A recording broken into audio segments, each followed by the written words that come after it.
Well, it is LCS Finals Day here in Houston with coverage brought to you by Alienware. I'm joined by outgoing Commissioner Chris Greeley.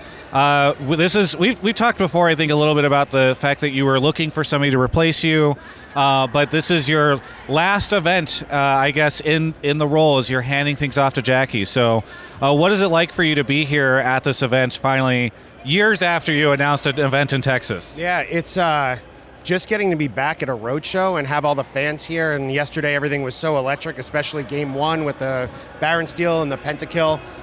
It's everything we've been waiting for. All right, we shut the league down on March 13th, 2020, and since then there's just been this timer of like, when can we all get back together and do this? Having to cancel the Prudential Center last year because of the Delta variant felt terrible, but getting to come back out here now and like walk around the concourse and see fans and like getting to see people come back together again, it's just, man, I just don't have words.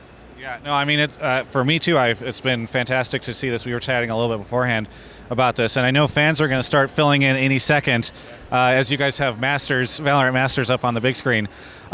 So what was the decision to choose Houston and this venue? I mean, I know it's a 90,000 person arena, I think. League, really big. Not filling 90,000 person arenas yet. So what led to the decision to choose NRG? So spring finals is actually always really hard to find a venue for because we can't use NHL and NBA arenas because the playoffs are going on. So if you think back, right, we've always been in some kind of alternate venue in spring. So we were at the Fillmore Theater in Miami. We were at the Pacific Coliseum in Vancouver. We were at the Chaifetz Arena in St. Louis.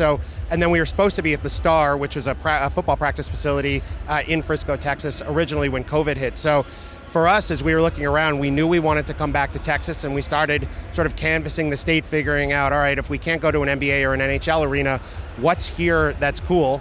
And we thought, all right, well, we've tried going smaller, and like we didn't love the way that felt. So what happens if we just go way bigger? And we sat down with the creative team and started asking, like, what can you guys do in a much bigger venue? And like their eyes lit up. So we've got the Fan Fest on the other side of the arena. So we were able to cut the field in half at the 50-yard line. It allows us to do Fan Fest in an indoor environment. So you remember Detroit, we were outside. So it gave us all the things we wanted and like a big creative platform. And it was one of those like, we can kind of scale the number of seats so people don't necessarily have to feel left out of like, oh, I couldn't get a ticket to go because I waited too long. And it gives us the opportunity to try a lot of creative stuff. So at the end of this, we may look back and say, we should never go back to a venue that big again. But if today is anything like yesterday, it's like, it felt a really good show. It was super loud and felt crowded. So it has been, I believe, about 2.5 years since you guys put on a road show. Obviously, with a team, any team, 2.5 years these days is a long time. You have a lot of turnover, people leave. I heard a very funny anecdote that the analyst desk that you guys had built had lights on it that had people didn't remember because it was how to turn them on because it was a desk that you guys had built like 2 years ago. So what is it like? Because I assume there's a lot of cobwebs and dust you have to kick off whenever you're building out a giant show like this again. Yeah, it's been a like really fun challenge for the team. No one on our live events team worked our last live event. They either moved on to other positions at Riot or moved on from the company. So it's been a great challenge for them and for the team to kind of come back in. And we've had, a handful of those last minute, like, hey, did anyone remember to do this? Yeah. And then like, luckily you usually have that one person who's like, oh, I did. And you're like, oh, thank God. But it's been a huge challenge for the team. But I think like everyone on our side feels really good about the show that we're putting on, and our fans seemed really happy yesterday, and our partners are really happy, and the pro teams have all said nice stuff. So it's been a great show. I mean, it was really, really fun to watch yesterday, and even just, I was sitting next to Avali May, the pyrotechnics going off at the beginning, she didn't expect it, and she's just like, oh God, it's like a reminder of what it's like. Even as we're filming this, they're doing all the light testing and strobes and all that stuff, so I know the camera might be a little funky. Okay, so speaking specifically about spring, though, I think there's been a lot of doom and gloom statements made a lot around the viewership because it does feel like it's down from the past couple of years, and people have been a little worried about the viewership for a while.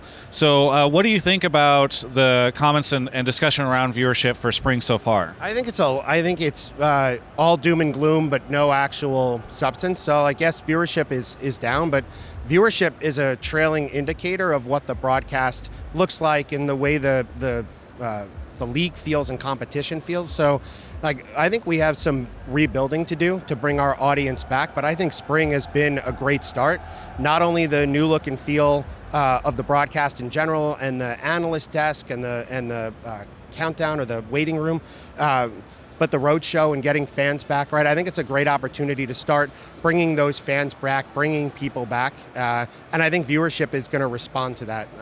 And it may not be right away. Like, the thought is never, if you do something cool in week 1, then in week 2, like, your viewership should spike up. But I think word of mouth and positive sentiment goes a long way. I think whichever of 100 Thieves or EG goes to knock G2 out of the Rumble stage at MSI is also going to feel really good. So that stuff all goes hand in hand. I think the excitement around guys like Danny and JoJo as up and coming NA talent is also going to be really good for a league that just kind of had this, like, bad import narrative going around and around the NA retirement home. So I don't know, man. I think we're in a really good spot. Sentiment in the community, on Reddit, on Twitter, like all the places you look, as well as the folks I've talked to here, everyone feels really good about the direction of the broadcast, the voice, the content that we're putting out. Like, I just think it's a great time. I say this in every one of our interviews, right? That it's a great time to be an LCS fan, and I've always meant it. But now, especially with Jackie coming in, and I know, like, she's been heads down working with the broadcast team and the content team about all the things she wants to put into place going into summer. So it won't be a drastic change, right? But it's just, think of like turning the dial up a little bit. I just think we're in for a lot of really good stuff, man. I'm excited to watch it as a fan. Well, I want to ask you a little bit about the Jackie stuff in a second, but while we're on the topic of viewership and such, there was so much fandom that was concentrated in, like, TSM, Team Liquid, Cloud9. None of them are on stage, as we're about to watch in a second. It's exciting for me, who's covered the sport for so long, and you've seen these names oftentimes 2 of them in the finals, but at least 1. But is there any concern that, like, now you have these quote-unquote, like, less popular teams that are winning? I think, first of all, I think EG made an awful lot of fans yesterday. But at the end of the day, the only way that this sport can continue to grow and thrive is if we're not top heavy with 3 brands. So I think a weekend like this, where you have 100 Thieves and EG, like arguably our 4th and 5th most popular brands, up on stage, converting fans, bringing people in and bringing people back, it's the best possible thing, right? The idea that every team in the league has about 10% of our fandom is the dream state, and the only way to start to drift towards that paradise land is to start bringing up brands that can connect really well with fans, and I think we have 2 great ones on stage today. So you mentioned Jackie coming in. So for those that are unfamiliar, Jackie Felling, newly hired commissioner. You've been looking for somebody to fill this role for a while, and so I haven't had a chance to talk to her on camera yet. Had like a brief chat with her previously, but what do you think she brings to the LCS, and what was the decision to have her come into the team and really start to lead the LCS into this next era? Yeah. Jackie brings a creative and marketing background and a games background that I never had. I was a league ops guy. I used to wrote all the rules and made all the formats coming in. And I think the very first thing she did was to sit down with our broadcast and our creative teams to start to connect at that level. Something that, I could sit with them and give them ideas and see the things they were doing, and we would all talk through, but only so much contribution I'm going to have. It's just not where I'm strong. And I think that's going to be a big piece for her going forward, and I'll be here to continue to support her on the lawyer and the business side as she's working through all that.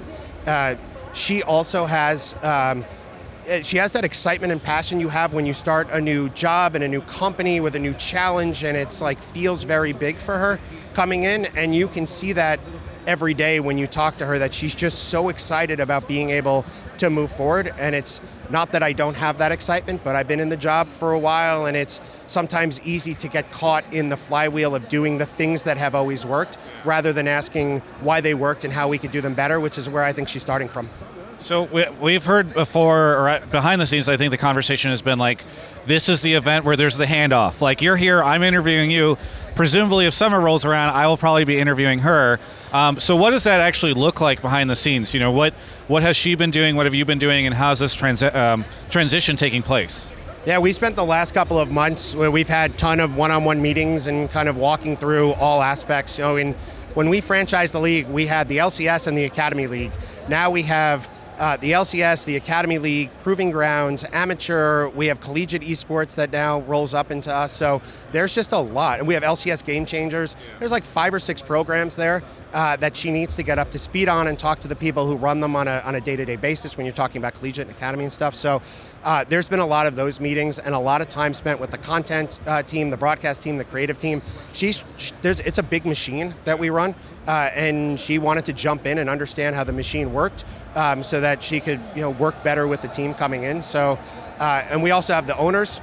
So we spent the first week of March going around, sitting down with all the owners, being able to introduce Jackie in person before the owners meeting in early March. So she has a really good base, and I've told her from the beginning, my intention is to run the league until right after spring finals. If you need more time, you let me know. And she's like, nope, that's perfect. So after this week, when we're back in the office, I'll start officially kind of handing stuff over to her, moving reports over, and just like getting her up and running so that when June hits and we're back into summer split, she's fully running the show and I'm out of her way.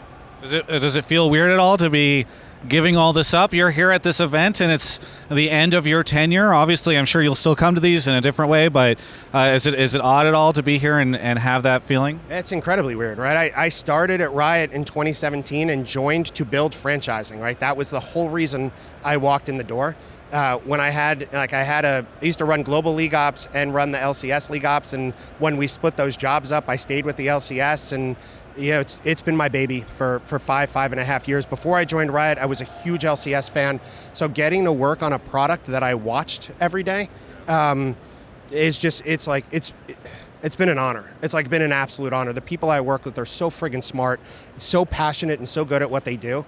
So like, part of me feels like handing that team over to Jackie is like something I never want to do. I never want to just let it go, but she's been pulling it away, and I'm doing that, trying to let it go. So this is a really great note for me to go out on. The show's been so good. I'm hoping for 5 games today, so we'll see.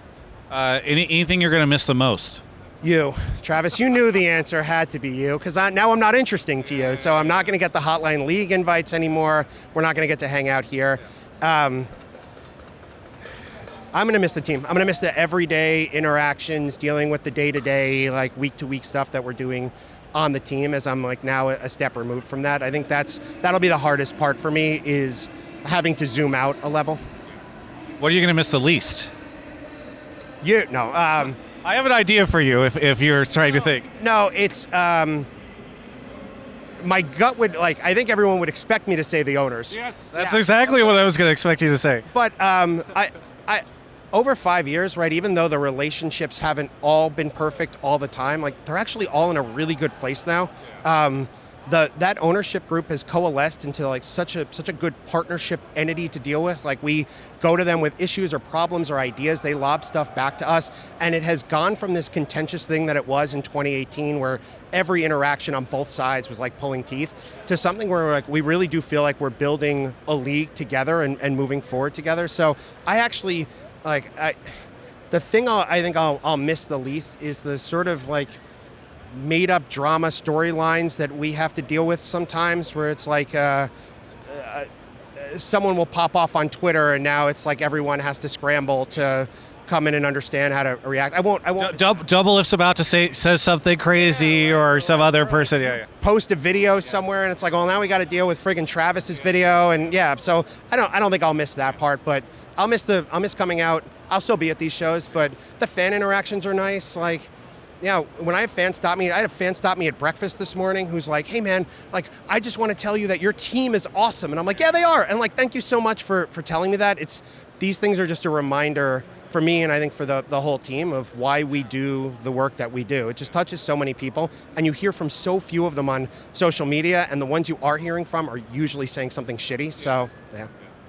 Well, on that note, anything you want to say to any of the League of Legends fans out there? Yeah, thank you for all of your support for me and for our team over the last 5.5 years, and I hope you continue to support all the good work we're doing, and Jackie in her new role as commissioner, and of course, Travis Gafford and all of his sponsors, so he can keep coming out to shows and doing content. Thank you so much. We need to wrap this up because production people are starting to scramble. There's fans behind us coming in. We're going to hopefully get the 5 games that you would like. I'm sure that would be a great end to your journey here in the commissioner role. But if we could couple it with Optic also winning Masters, have 2 NA teams, raise them on the same day, I would take that as well. Well, hopefully. Either way, thank you so much for the interview. Best of luck in the new role. back and forth over the years, I know, but it's been really fun to be able to talk with you all these times. So for everyone else, you can check out the rest of my coverage of all things LCS right here on my YouTube channel. Oh, you're still here.